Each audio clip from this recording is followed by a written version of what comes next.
Okay, I think that we are ready to begin. First, want to just start by thanking you, Brooke, for your time today. We're really excited to speak with you. Both Liana and I, have been chatting, and we're just really excited to hear your insights on everything regarding your experiences, your advice, and it really is so valuable to hear your input on these topics. So with that, Liana, you'll kick off the questions. But Brooke, would you like to give just a quick introduction before we jump right in? Sure thing, and thank you both for having me. It's a real pleasure to be here with you today. So my name is Brooke Bollyky. I'm a managing director and partner at Boston Consulting Group, and I work out of our Washington, D.C. office, and I lead our federal account. All right, great. Thank you so much for the introduction. I guess we can just dive right into some questions. So I'm sure a lot of us are very curious, what was your path to your role that you're currently in? And, what are some of the challenges that you might have faced along the way? Absolutely. So in terms of my path to my current role, I actually started out at Georgetown. I was teaching, and I was in the Center for Language Education and Development, and I loved the job. But with teaching, after you do it for a few years, you can always grow and learn and develop through different types of content. But it's unless you're going to be an administrator, you can't really advance in role. You're just doing different types of teaching. And after a few years, I just felt like I was ready for a different challenge, a different role. And a friend coached me and said, well, Brooke, what do you like about your current job? And I said, well, I love people. I love helping people. I love problem solving. And, I really love having new and interesting things to think about at a frequent basis. And this friend was more familiar with the business world than I was at that point. And they said, well, I think you just described being a consultant. So why don't you go be a consultant? And I said, well, okay, I don't know what this crazy thing you're calling consulting is, but okay. I tried to just go be a consultant from my current role and soon figured out that consulting firms didn't know what to do with me. So I literally picked up and left the ICC and walked over to Hariri and sat down and went to business school. Had a fantastic experience. I learned so much. I was a liberal arts person. I don't think I'd opened Excel like 3 times before I started business school. So there was a very steep learning curve for me. But I had a fantastic experience, really confirmed for me that I wanted to be in consulting, and also helped me narrow down on where exactly I wanted to be. And I narrowed in pretty quickly on Boston Consulting Group. And a lot of it came back to that first thing that I mentioned that I liked about my job is I really love people. And I love being around people. And I wanted to be around people, particularly when you're working the kind of hours you do in consulting, around people who I connected with and I enjoyed. And I just felt like everyone I met was, really smart, had interesting things to say. They weren't just about their work, like they had interesting things in their lives, and they were just upstanding, ethical humans. And that was very important to me. So I luckily ended up there, and the rest is history. I've been at BCG, I think, going on 12 years. And I started out only doing consumer work, commercial, most of it consumer, in a couple of different areas. And I did every type of work there is. I did strategy, I did technology, I did operations, I did people work. And that's the joy of a firm like BCG, is you can do everything. And then about 6 years into it, we started building a federal practice, and I decided to go back to my roots because my first job out of college I was a Peace Corps volunteer. And I've always been a tremendously mission-driven person. And being able to take what we see as the leading practices in the private sector and bring it over to the public sector is tremendously meaningful to me. That's amazing. I can also personally relate to that Excel learning curve you mentioned, Brooke. That's quite a time we're having in business school here. But although now there's more. Now there's like Alteryx and all. My consultants do things that I'm like, I don't even know it. We never did. I can only hope I get to that level. But awesome. So, you've had such a fantastic career path. Obviously, I've been able to touch so many parts of the business at BCG and have had such a really successful career there. We'd love to hear a little more about at BCG and in your professional life in general. So feel free to branch beyond that as well.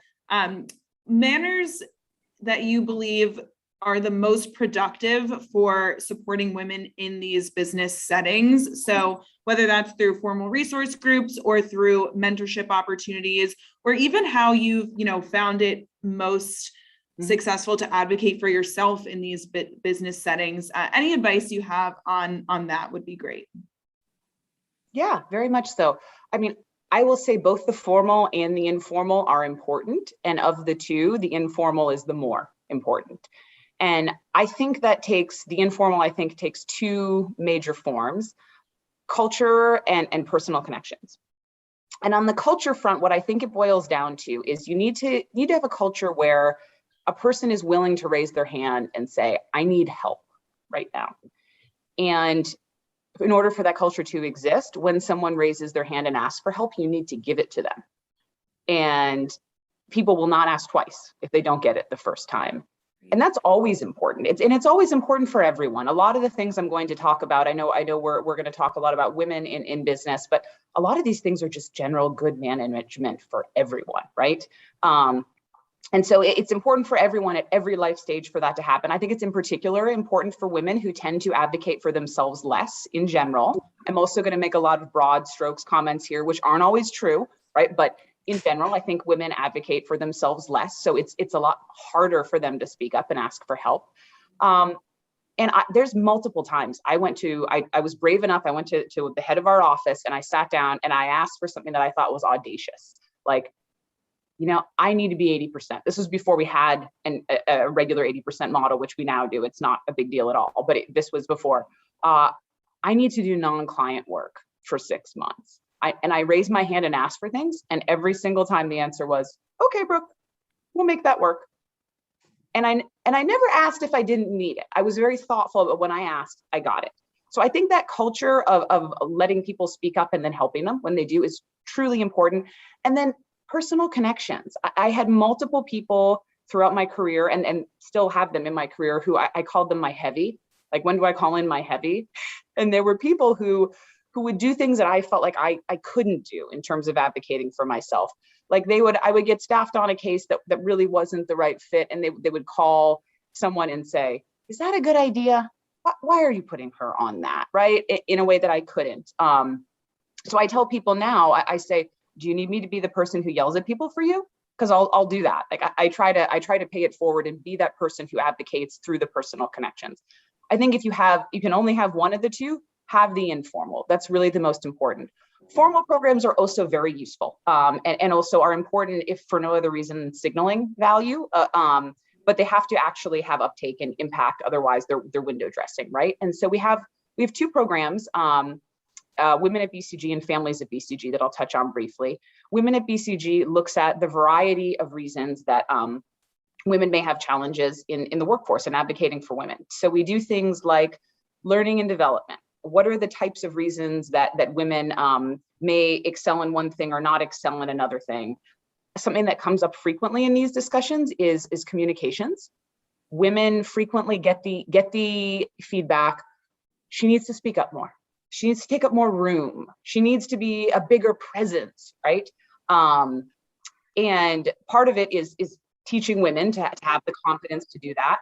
And the other part of it is teaching their male managers that it's not entirely incumbent on them, that the male manager or the female manager needs to make the space for them and can't be talking over them the whole time, right? And so it's about women, but it's not in the corner, women only talking to themselves. We also similarly look at, strengths-based feedback and growth. How can we help women who tend to be, in general, a little more self-critical than men? How can we help them to grow based on their strengths rather than feeling like they always have to be compensating for something? How do we deal with unconscious bias in the workplace and how women might be perceived in a certain way that a man might not be perceived, particularly when she's advocating for herself or having a strong opinion? So we look at all of that. We work very closely with our career development councils who facilitate the evaluation and promotion decisions on all of this. The second one is one that I helped to found in our DC office, which is Families at BCG. And I founded it actually with two men who were my same level. I was a principal when I did this. And what I had seen was that there was a lot of support for working mothers within Women at BCG. But it was all women in the corner talking about the challenges we were having. And when I looked at my male colleagues, a lot of them, particularly new parents, new fathers, were leaving the firm And when you talk to them, the official answer of why they were leaving was, I've always wanted to own a P&L. I really want to grow my own business. I really want, but when you got them alone with a beer, they said, well, yes, all that's true. And I want to see my kid more. And my wife is mad at me all the time. And right.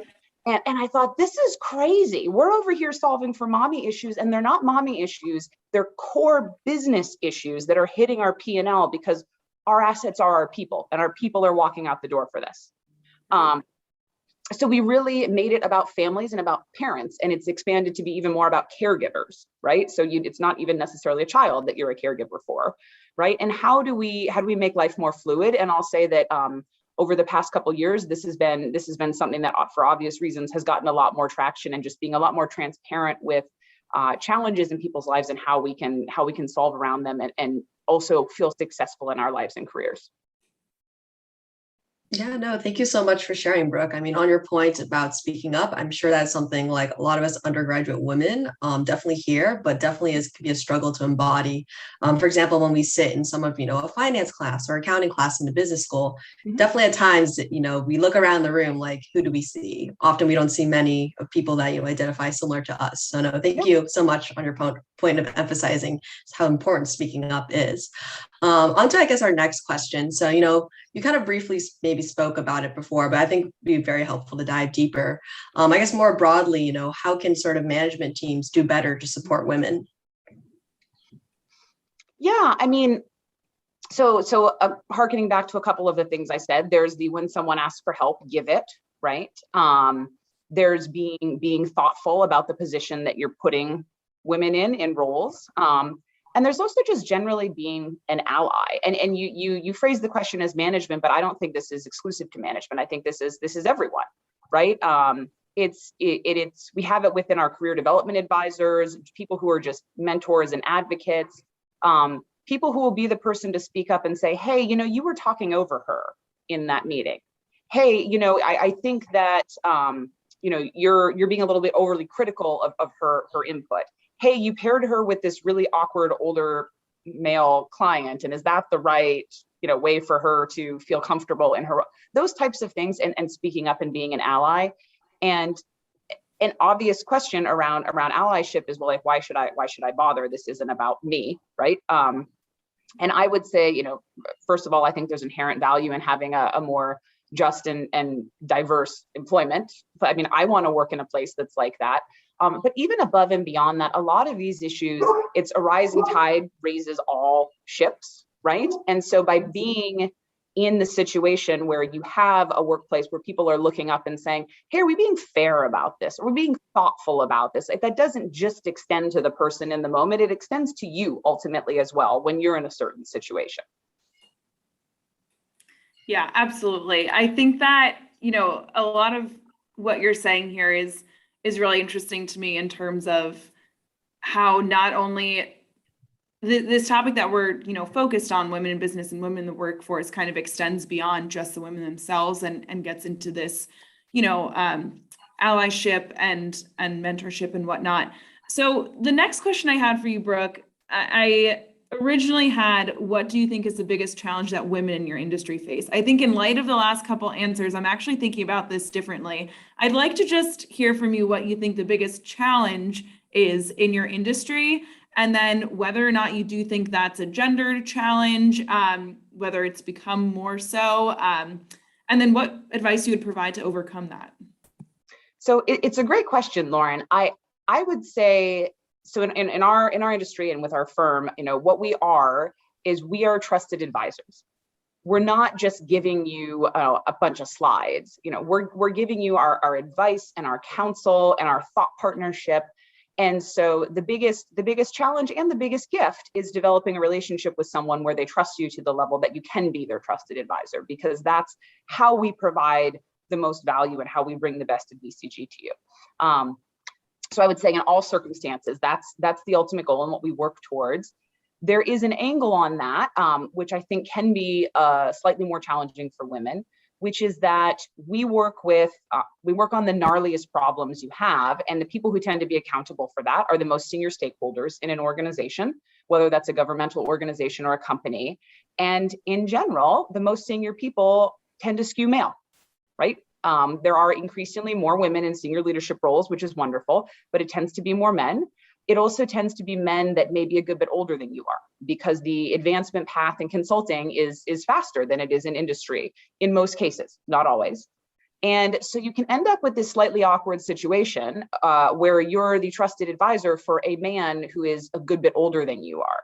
And it's not that it's a problem per se, it's just that it's an extra thing that you need to think about, right? So whereas if a man is going to be talking to another man, you can say, well, let's go out to dinner tonight. Let's go talk about this. Let's go talk about that. It's kind of weird if I ask an older man out to dinner, right? It's just this little, a little thing to it. It's not a problem because you find other ways around it. And I do this all the time, work with older men, and the relationship works great.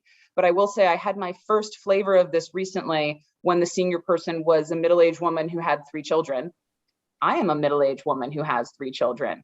And it was just so natural and easy. And I felt like I knew what was in her head all the time. And I knew exactly how she felt and what she wanted and what she needed. And it was just so easy. And I thought to myself at one point, oh, this is what it's like for men all the time. Wow. So, yeah. So having more senior women just helps in general. I will say one thing that has not been a challenge or a barrier for me at any point has been dealing with gender internal to my firm. And I know that that's not the same for everyone in consulting. So I'm not speaking for everyone here. I'm speaking for myself and my own experience. But I've felt extremely supported at all levels. Recruits often ask me, they say, well, gosh, is it hard to be a woman at BCG, and what do you deal with? And I say, there's going to be things that are more challenging, but in some ways, it's actually an advantage, because we are so serious about recruiting and retaining and promoting women that there's so much focus on you and your career, and there's so much mentorship and attention thrown at you. And sometimes I think, well, gosh, this is so sad. The guys aren't getting this. And so it can be wonderful. At the same time that there are a certain set of challenges that you're also dealing with. I'm not trying to paint an overly rosy picture. But that segment of one that we do, I feel super lucky and privileged to have benefited from. And it's such a great example hearing this, Brooke, of how it is a bit institutionalized, right? Because there aren't too many women in more senior positions that we can look forward to having that, I understand what's in your head relationship with. But I think that's also what's so exciting for someone in Liana's position or my position right now, being able to speak with you, because, maybe this is extra optimistic, but I truly do think that the more, women in your position and women having these conversations is so important. And hopefully we get to that spot where that's not as rare of a conversation to be happening. Totally. No, certainly, for sure. And I'm sure a lot of, women in my position as undergrads about to kind of start their careers in business would love to know some piece of advice that you might have for us. So I thought a lot about this, guys, because this is really hard to hit in one pithy statement. There's so many things, right? So I think the advice that some people will give is do what you want and the money will come. And I don't think in general that is true. I mean, our economy rewards certain things in certain ways, right? So I do think that there's a practical lens to be applied to it. And I put that out because that's not what I'm saying. Within that, I would say, do a similar exercise to what my friend helped me do years ago and say, what are the functional things that you really love? Like, what activates you? What gets you up in the morning? What makes you, not what makes you happy as in your job is going to be like going to yoga every day, because it's still a job and it's still work, right? But what activates you, and think about that. I see a lot of people trying to fit careers that are like square peg, round hole, and it's just not who they are. And you really need to think about the both of them. And one of the primary reason that I think I've been successful is I really love what I do. And it's hard. I mean, some days are really hard and it's exhausting and I have hard challenges, but I love the people I'm with. I love solving people's problems. I get so much gratification out of that. And at the end of the day, that makes it all worth it. So I would take that lens to it of what activates you, what gets you up in the morning, and then also layer on the realities that are out there in the workplace. I think that definitely resonates for not only the undergrads, but the MBA students as well, just focusing on that. And it's a really nice and I think refreshing perspective to hear on it, and realistic in the sense that find that within a functional set, I think is a really great clarification to make as we're thinking about that, that you don't hear, everyone acknowledges often. Well, thank you. With that, I think that is the end of our questions, Brooke, but just wanted to thank you again so much for your time. Obviously a really valuable conversation for Liana and I, and I think this will be great to share with the rest of our, cohorts of female students as well. No, thank you so much. I'm sure many of us in the undergrad and MBA program, are going to be very excited to watch this video, and we'll certainly gain a lot from your insights. So thank you so much again. Well, thank you both for having me. I really enjoyed the conversation.